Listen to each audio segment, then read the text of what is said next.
وصلى ربنا الباري على نور الهدى.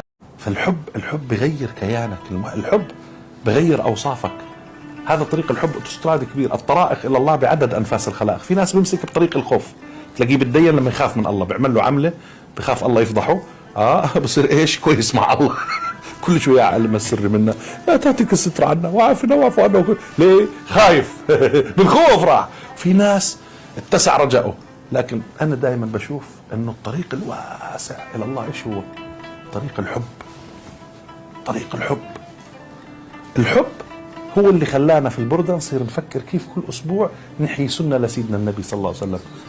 لدرجة فكرت كيف النبي كان في بيته، عملت برنامج كامل اسمه البيت النبوي. تخيل، رحت على ناس حبايبنا وتم تصور برنامج، أعطونا هيك هذا كيف سيدنا النبي كان غرفة الضيوف، كيف يتعامل مع ضيوفه، سيدنا النبي كيف كان مع زوجته، كيف كان في غرفة النوم، كيف كان في سميناها ايش الحياة الأسرة الديجيتال، كيف كان يعيش مع الوسائل، الترفيه في حياة الأسرة. عملنا منظومة كاملة إنه كيف نحيي سنة سيدنا النبي في بيوتنا. عليك الله في عليا